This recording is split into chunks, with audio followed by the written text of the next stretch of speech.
दिखाने के बाद हमें दो लड़कियों को दिखाया जाता है, एबी और उसकी बहन एबी की मॉम के मरने के बाद एबी के लिए उसकी पूरी दुनिया ही उसकी बहन बन चुकी थी। उनकी जिंदगी बहुत अच्छी चल रही थी, लेकिन बस तब तक जब तक उन्हें यह नहीं पता चलता कि बेथ को लास्ट स्टेज कैंसर है। यह सुनकर बेथ टूट जाती है, पर हार नहीं मानती। वह बेथ के इलाज के लिए नए तरीके ढूंढने लग जाती है और उसे एक ऐसी फार्मास्यूटिकल रिसर्च कंपनी के बारे में पता चलता है जिन्होंने कैंसर लास्ट स्टेज का इलाज ढूंढ लिया था, लेकिन वो इलाज बहुत ज्यादा महंगा था। इतने पैसे एबी के पास नहीं थे, तो एबी ने एक बहुत ही खतरनाक जॉब करने का फैसला किया। यूरोप और रशिया के सर्द बॉर्डर पर उसे एक जियोलॉजिस्ट की जॉब मिली, जहां उसे यूरेनियम ढूंढना था पहाड़ों में। यह जॉब बहुत ही ज्यादा खतरे वाली थी, यहाँ तक कि इस जॉब में उसकी जान जाने का भी खतरा था। लेकिन इस जॉब से क्योंकि उसे अच्छे पैसे मिल रहे थे, इसलिए वह मान गई। एबी दिल लगाकर अपना काम करती काफी दिन की मेहनत के बावजूद भी इन्हें कहीं यूरेनियम नहीं मिलता, तो एबी अपने कलीग से कहती है कि हमें पहाड़ों के और घने जंगलों के अंदर जाना चाहिए। उसका कोलीग यह खतरा लेने के लिए तैयार नहीं था, क्योंकि वह जानता था कि इसमें उसकी जान को खतरा हो सकता है। और वैसे भी आगे की तरफ रशियन बॉर्डर शुरू होने वाला था, जहां जाना भी उन्हें अलाउ नहीं था। ना उम्मीद होकर एबी खैरा जाती है, और रात में एबी को उसके डैड की कॉल आती है, जो उसे बता रहे थे कि बेथ की तबीयत और भी ज्यादा बिगड़ चुकी है। एबी को एक टेंशन यह भी थी कि कंपनी ने उसे कोई एडवांस नहीं दिया था, कम से कम जिससे वह अपनी बहन का इलाज ही स्टार्ट करवा सके। वो जानती थी कि अगर उसे पैसे चाहिए तो उसे यूरेनियम ढूंढना होगा, इसीलिए अगले दिन वो घने जंगलों के अंदर जाने का फैसला कर लेती। उसका कोलीग उसे वार्न करता है कि अंदर जंगली जानवर भी होंगे, और उसका कोलीग उसके साथ जाने से इनकार भी कर चुका था, इसलिए उससे गन लेती है और अकेले ही अपना सफ़र शुरू कर देती है। काफ़ी देर तक चलने के बाद उसे अजीब सी आवाज़ सुनाई देने लगती है। उसे लगा जैसे कोई जानवर उसके करीब है। उसने फौरन अपनी बंदूक तान ली, लेकिन तब उसकी नज़र नीचे बड़े हुए एक खाली पत्थर पर गई। ऐसा लगा कि जैसे आवाज़ इस पत्थर में से आ रही थी। उसने यह पत्थर उठाया तो यह पत्थर उसे काफ़ी कीमती लगा। ऐसा पत्थर उसने जिंदगी में पहले कभी नहीं देखा था। हालांकि वो एक जियोलॉजिस्ट थी, यानी जमीन और पत्थरों पर उसने अच्छी रिसर्च की हुई थी। एबी इसे अपनी बेस में वापस ले आती है, लेकिन इसके बारे में अपनी कंपनी को नहीं बताती, क्योंकि उसे यह पत्थर काफ़ी कीमती लग रहा था और उसने सोचा कि क्यों ना वो इस पत्थर को बेचकर खुद ही बेथ के इलाज जितने पैसे इकट्ठे कर ले। इसी टाइम पर दोबारा उसे उसके डैड की कॉल आ जाती है, जो उसे बता रहे थे कि बेथ की तबीयत और भी ज्यादा बिगड़ चुकी है। इसीलिए एबी फौरन घर जाने का फैसला कर लेती है। जाते हुए उसने अपने कलीग को बताया भी था कि वह यहाँ पर वापस शायद कभी नहीं आएगी। इसे इलाके से निकलने के लिए एबी को आगे से हेलीकॉप्टर के जरिए जाना था। वो हेलीकॉप्टर में बैठ जाती है और आधे रास्ते में एबी खिड़की के बाहर एक अजीब सी चीज नोटिस करती है, जो पहले तो उसे एक परिंदे का पर लगता है, लेकिन जैसे ही हेलीकॉप्टर उससे टकराकर क्रैश होने लगा, तब वह समझी कि यह कुछ और था। वह बेहोश हो चुकी थी। उसे जब होश आया तो उसने देखा एक पायलट पहले ही मर चुका है और दूसरा बुरी तरह जख्मी है। वो उसको फर्स्ट एड देती है और फिर मदद बुलाने के लिए रेडियो तलाश करने लग जाती है। उसे पहले रेडियो भी नहीं मिला और हेलीकॉप्टर का कम्युनिकेशन सिस्टम भी तबाह हो चुका था। जैसे ही अभी को यह एहसास हुआ कि वो किसी को मदद के लिए बुला भी नहीं सकती, तो वह पैनिक हो गई। अब अपनी और पायलट की जान उसे खुद बचानी थी। वो मैप और कंपास निकालकर यह पता चलाती है कि उसका सबसे करीब वाला रोड भी तकरीबन 60 किमी दूर था, जहां जाना इस मौसम और हालत के साथ आसान नहीं था। रात हो चुकी थी और रात में एबी ने आग जलाई इस उम्मीद में कि कोई उन्हें देख लेगा और साथ ही पायलट को सर्दी से बचाने की बेहद कोशिश की। लेकिन उसकी किसी भी कोशिश का कोई फायदा नहीं हुआ। पायलट सुबह होने से पहले ही मर गया और आग भी किसी ने नहीं देखी और ना ही कोई करने लग जाती है। उसे पहले रेडियो भी नहीं मिला और हेलीकॉप्टर का कम्युनिकेशन सिस्टम, सप्लाई, खाने पीने की चीजें, एक गन और रेडियो वॉकी टॉकी लेकर सफ़र पर निकल गई। वॉकी टॉकी के सिग्नल्स बैटरी लो होने की वजह से बहुत ही ज़्यादा वीक थे। अभी ने हेलीकॉप्टर की बैटरी से इस वॉकी टॉकी को चार्ज किया और तभी उसे इसी वॉकी टॉकी में जॉन नामी किसी बंदे की आवाज़ सुनाई दी। हैरत की बात थी कि जॉन का भी हेलीकॉप्टर क्रैश हुआ था और वो भी करीबी एरिया में गिरा था। वह बताता है कि आसपास उसके एक लेक है और एक जंगल है। उसकी हालत भी काफ़ी खराब थी क्योंकि उसकी बॉडी के कई हिस्से काम नहीं कर रहे थे और उसकी टांग तो बुरी तरह जख्मी थी।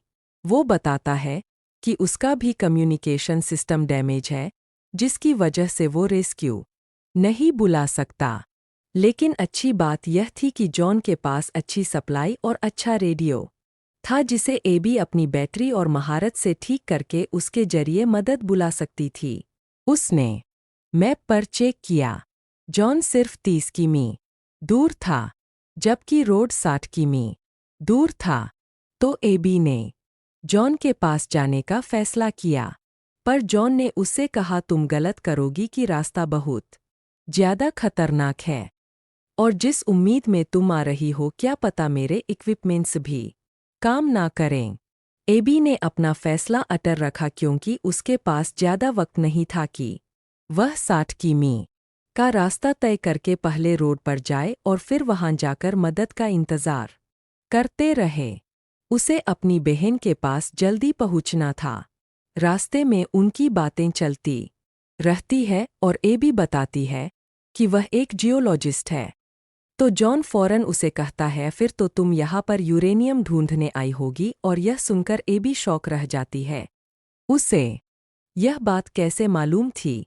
रात में एबी एक शेल्टर लगाती है और आराम करने से पहले अपने बैग में उसी ब्लैक कलर के पत्थर को चेक करती है। वो इस पत्थर को उलट पुलट कर देख ही रही थी कि हैरानक तौर पर उसके हाथ में वो पत्थर अपनी शेप बदलने लगा। एबी जैसे जैसे उसे मोड़ना चाहती, जैसे जैसे उसे शेप करना चाहती, वो वैसे वैसे बदल रहा था। अभी और भी ज़्यादा कंफ्यूज हो गई कि आखिर यह है क्या? कोई भी पत्थर इस तरह से अपनी शेप नहीं बदल सकता। क्या यह कोई एडवांस टेक्नोलॉजी है या फिर कोई एलियन रॉक? खैर अगली सुबह होते ही एबी ने अपना सफ़र शुरू कर दिया। बर्फ के इस इलाके में वो बिल्कुल अकेली थी। जॉन लगातार उससे रेडियो पर बात करने की कोशिश कर रहा था, पर एबी अब उसे डांट देती है और कहती है कि अगर इस तरह हम रेडियो पर बात करते रहे तो हमारी रेडियो की बैटरी जल्दी डाउन हो जाएगी और फिर मैं तुमसे कांटेक्ट भी नहीं कर पाऊंगी। रेडियो बंद करके वो अपने सफ़र पर फोकस करने लग जाती है और अब उसके सामने एक नया चैलेंज आ जाता है कि उसे एक सीधी पहाड़ी के ऊपर चढ़ना था जो इंतहाई मुश्किल काम था। एबी को लगा कि शायद वह यह नहीं कर पाएगी।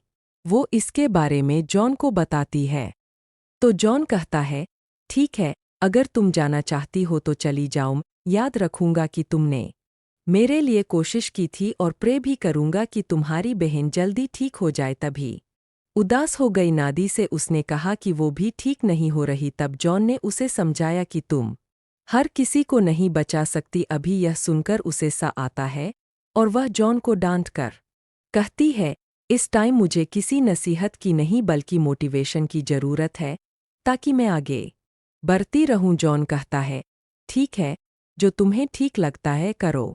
एबी इस मुश्किल पहाड़ी पर चढ़ना शुरू कर देती है और जब स्पॉट नहीं मिलती तो ऊपर चढ़ने के लिए अपने चाकू का इस्तेमाल करती है। लेकिन एक पॉइंट पर आकर उसका चाकू भी पहाड़ी में फंस कर जाता है और अब उसका ऊपर चढ़ना बहुत ज्यादा मुश्किल हो रहा था।